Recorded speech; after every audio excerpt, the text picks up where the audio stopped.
The Outlanders Journey. Tier 1, Level 0. Chapter 6. Errol, you've been teaching Ark how to pray and cast spells. Watching him improve each day has become a source of pride for you. He soaks up information faster than you initially expected, and he has proven that when he puts his mind to something, he can pick it up quickly. It's been a while since studying felt fun. Reading from a book of basic rituals, he can now recite the entirety of the Detect Poison and Disease spell without stuttering or pausing. You two are kneeling on the floor of his room, the afternoon glow of the sun peeking through the windows. As he chants, he twirls a yew leaf between his fingers. You can see he still needs to fix his posture, and the angle of his bowed head requires adjusting. But his progress is truly astonishing. With the help of your drum beats, his incantation is now spoken at the proper tempo and rhythm. You unfold a small handkerchief containing poison ivy leaves, placing them down in front of him. He opens his eyes as he completes the final words of the ritual. "We pray in the name of your everlasting fire. Provide us the blessings of your magic." He lifts up his head and waits for your approval. You smile at him, gesturing at the poison ivy leaves. "You did well. Don't touch the leaves, but tell me what you see." "I see a bit of glowing on the leaves. It's yellow, and it's also staining the handkerchief." "That's correct," you say. "That specific shade of yellow that you see, it's a saffron color, right?" Ark nods. "That signals the presence of urushiol, which is the poison that's found on poison ivy leaves." "Oh. So I did it?" "You did." "I did it!" Ark throws his arms up in the air. Immediately he winces, clutching his left shoulder. "Ow!" "Careful, careful!" "I can't believe it took me 3 days just to learn one spell, and I haven't even memorized it. Don't tell me I have to memorize the poison colors, too." "We do have to know what the colors generally mean, but there are so many poisons that we still don't know about. It's impossible to learn all of them. That's why we use reference books." "Oh, good," says Ark. He examines the ivy leaves again, leaning forward. "Wait," he blinks. "They're not glowing anymore." He gazes back at you. "Did I mess up? I thought the spell lasts for 10 minutes. You laugh. You did the exact same thing your first time. "It lasts for 10 minutes, but only if you maintain your focus. That will be another thing we'll have to work on, but let's not push ourselves yet. For now, let's celebrate that you cast the spell successfully." "Okay." In the final days before your exam, you fully take advantage of Ark as your study partner. Rather than practicing alone at night, you now stay up late with him. You demonstrate your forms and you rehearse your incantations while he reads along. It's during these times that everything feels normal again. Just the two of you, working together on a common goal. Not long ago, the common goal was finalizing the routine for his next competition, but now he's the one helping you. You both feel a tinge of guilt and a strange thrill over the swapping of responsibilities. If you had a choice, you'd want to stay with him like this forever. Why must you leave so soon? Finally, on the day of the exam, you wake up feeling strangely serene. You get dressed, not in your usual red and gold robes, but your pure white robes. You tie your blue sash around your waist, and you pull your hair up in a bun. You splash some water onto your face from the basin. Then, you reach under your bed and take out a small coffer. Inside, you remove the gold-plated mask, meant to emulate the fiery eyes of the Everlight.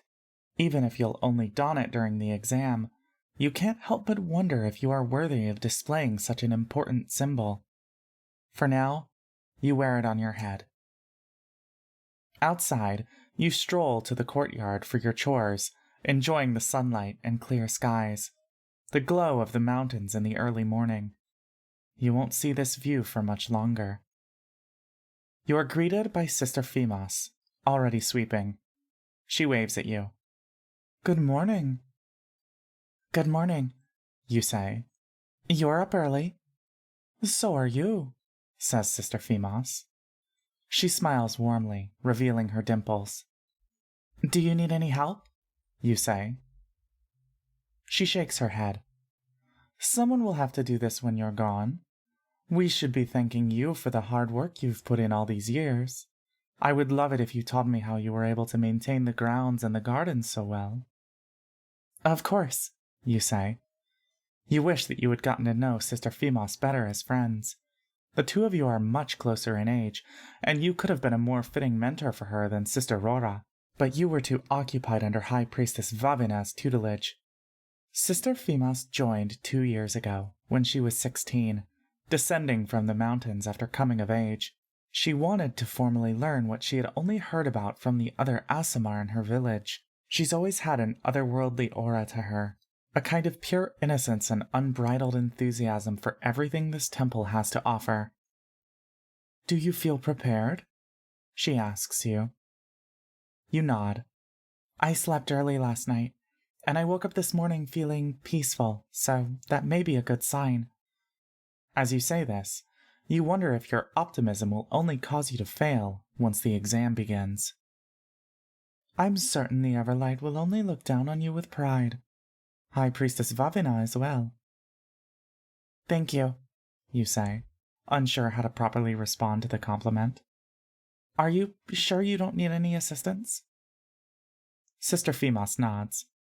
Focus on your preparations. I will take care of this. You thank her again and excuse yourself to the temple. Inside, you step across the cooled stone path. You run your fingers across the flowers you pass. You won't be responsible for their upkeep anymore, as well as larger errands such as sweeping, cleaning the pool, or dusting the artwork, and small things that only you care about, polishing and straightening out all of the decorations, little rituals that you took on to prove your usefulness. You kneel before the altar. You decide, as Ark once suggested, to offer an informal prayer, bowing your head, clasping your hands together.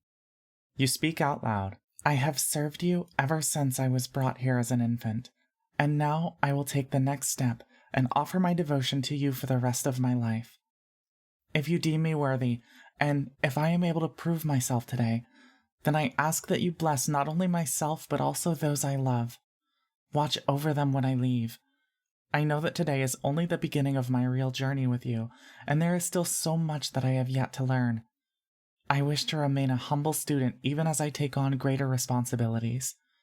I pray this in the name of your everlasting fire.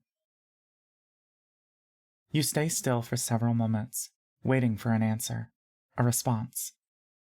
A warmth touches your head, and with it, an exhilarating rush that beginning today, for the first time in your life, you may be able to become someone. Thank you, you say. You open your eyes and gaze up at the bronze statue. It looks the same. You turn around, scanning the interior. You always expected you would start to see the world more vibrantly, experience everything with more intensity once you've been given the Everlight's powers. Perhaps that day will come soon. When you were 13, you were having an arduous time memorizing all of the different healing rituals, and on one particularly challenging night, you went to bed crying. The way High Priestess Vavina looked at you, the humiliation in her eyes. You thought for sure this would be the moment she would cast you away, banish you from the temple once and for all. In your dreams, a warmth had reached out to you, offering encouragement. There were no words behind it, but it was clear someone was watching you, emboldening you. The next day, you had no more issues reciting the rituals. When you told High Priestess Vavina about this vision, her eyes widened with delight. You have received a direct sign from her? She said. You really must be the chosen that was foretold. From then on, you were given a much more intensive training regimen, but it was no longer difficult to learn. The years of feeling unwanted and burdensome as an abandoned child had evaporated all at once. Finally, you were useful. You were meant for something. A justification for being alive in the first place. but you also never made such a connection with the Everlight again. You stand and bow, heading outside. Chairs have been arranged around the central courtyard. High Priestess Vavina's seat is at the head. Everyone has gathered, also dressed in white today. They remain standing, waiting for the High Priestess to sit first. You spot Ark next to Sister Diaris. You've never seen him in all white before. The color clashes with the russet shade of his feathers. You practice your breathing, awaiting the signal to step into the courtyard stage. You notice High Priestess Vavina stepping away from her seat and walking to Ark. She whispers into his ear, and his head perks up. Nodding politely, he follows her to the seat next to her, swapping places with Sister Rora. Then he turns to you and waves enthusiastically. You wonder if he understands the significance of what just happened. Perhaps, under High Priestess Vavina's care, he will be just fine after you're gone. High Priestess Vavina finally nods to Brother Gray, who rings a bell. You bow, and the acolytes all bow in sync, except for Ark, who is one beat behind. You step forward into the center of the square, eyes fixed to your feet, hands at your side. You take a breath and bow again. High Priestess Vavina stamps her cane loudly on the ground. This examination will test candidate Errol's mastery in 2 parts: the 92 forms of reclamation and the 16 rituals of remedy. We will begin with the 92 forms of reclamation.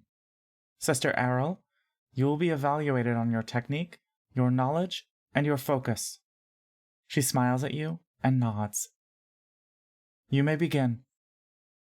She sits, and everyone else follows suit. The forms are divided into 4 major sections: hands, short sword, scimitar, and a combination of all 3. You pull down the mask of the Everlight to cover your face. You widen your stance, raising your arms. As you begin, your body seems to move on its own, in slow motion like wading through water. Years of conditioning have allowed you to proceed on just muscle memory, but today, the sensation is distinct. It's as though you are being guided by another force, another presence that isn't yours. The acolytes all watch you intently. You close your eyes, and you use only the flow of your movements, this guiding energy, to shift and bend and twist your body. The warmth you felt during the prayer extends to your limbs. You hear a simultaneous gasp among the acolytes, and you open your eyes to see them covering their mouths. Some of them are holding back tears. You look down at your arms. Your hands are radiating, leaving a faint trail of fire as you turn and shift. The true sign. You are the one. Your heart quickens. Ahead, you catch a glimpse of High Priestess Vavina's face, eyes wide, staring at you in awe. You've never seen her like this before. She's proud of you finally. Is this it? Is this what it's like to receive the blessings? Every step you take, every shift of your weight, you fixate on ensuring you don't extinguish that warmth. It feels so delicate, so ephemeral. Whatever you do, you cannot let this gift leave your body. Don't stumble. Don't forget the next step. Don't break your focus. Don't lose yourself. And all at once, you are fighting against this supposed guiding force. Its rhythm and motion and flow have gone out of sync with you. Stop! Stop it! What are you doing? You over-rotate, and your foot lands awkwardly as you gyrate around. You set your other foot down to prevent yourself from tipping over. You realize you just messed up Form 25, the most important one. The warmth fades, and the flames go out, exactly as you dreaded. There is a second set of gasps. You turn to High Priestess Vavina, whose face has shifted back to her usual stoic expression again. Your heart drops, and you know you've shown her and everyone else that you're incompatible with the Everlight's gifts. Woo! Go, Errol, go! Ark pumps his fists, leaping to his feet, and all of the acolytes turn to him in horror. High Priestess Vavina jumps with a start and immediately puts her hands on his shoulder, pulling him back down rather forcefully. He nods at her, wincing a bit, and gives you a wink. You feel yourself having to hold back laughter. You look down at your feet. You take a deep breath and close your eyes again, relaxing your shoulders. You sheathe your short sword and bow. Then, you reach down and grab the hilt of your scimitar, and in one clean motion, you smoothly draw your weapon, transitioning to the next section of the forms. For now, at least, you can trust your own body to complete the rest. You only remember bits and pieces after this point. Once you messed up, everything became a blur. When you finished your forms, you heard Ark clap and cheer before getting shut down again. You were given 20 minutes to rest, and you don't remember what you did during this time. Meditate, perhaps? Your mind was completely empty. At some point, everyone moved into the temple where you demonstrated all of the rituals you've memorized. You recall standing at the altar reciting, and when you were done, it was already late afternoon. You remember completing the ritual of detect magic. You spoke the final words of the prayer, and you saw Ark leap out of his seat, nearly tripping over himself. This time, he wasn't reprimanded. High Priestess Favina stood, and everyone else stood. You were quizzed on some of the different schools of magic around you, and you can't remember if you got them right or not.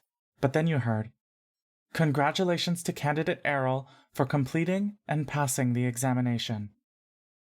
The acolytes began to applaud. You remember being surprised, shocked even, given how disastrous your public failure was. Did High Priestess Vavina simply place less emphasis on that moment than you expected? Before you could answer for yourself, High Priestess Vavina walked up to you, unfolding a large cloth and revealing a brand new holy symbol of the Everlight. She knelt before you, and as you took it in your hands, kneeling down as well, you saw, for the first time in your life, tears streaming down her face. "My child, you have excelled beyond my expectations." She pulled you to your feet, hugging you. Ark also ran to you, leaping into your arms. "You were amazing," he said, and in their embrace, the holy symbol tight in your hands, you realized that this exam was truly over. The years of training were now behind you. Then the day came to an early close. You and the acolytes moved to the dining hall, where you were treated to a great feast. You all drank and laughed and ate your fill. At some point, High Priestess Vavina had stood and given a toast. 21 years ago, I received a vision in the middle of the night, just as I was about to fall asleep. This vision told me to run to the gates of the temple. There, in a basket, I saw a precious baby swaddled in a bloody rag, sleeping soundly in the rain. I thought to myself that she looked like the spitting image of the Everlight. She was a sign so early on. Her dedication, her potential, her gifts. All of these things I saw time and time again without fail. I always knew with certainty that she was the one. You no longer remember what was said after this point. The High Priestess had gone on for several minutes, and everyone had raised their glasses to you. You drank more than you ever had before, the heat of the wine warming your cheeks, your thoughts swirling. You marveled at the fact that being inebriated felt similar to the Everlight's warmth. And now, at the center of the festivities, you stare at your new holy symbol. Your oily fingerprints are smudged all over it. It was so clean, so unblemished only hours ago. You hold it to your chest, the prize for a lifetime of preparation. Is this it? Is this what you have achieved? All around you, everyone is in a good mood. Ark is dancing with Sister Diaris. He looks happy. You've attained one of your most important goals, but all you can think about is a single question. And then what? In a month, you will leave. And then what? And then, you might become the chosen. And then what? And then, if you are the chosen, you must heal and convert many new followers. And then what? And then, if you convert those followers, you shall become the new head of the religion, the new high priestess of this temple. And then what? A straight path, so neat and well paved, each landmark and destination already set for you. And then? And then? And then?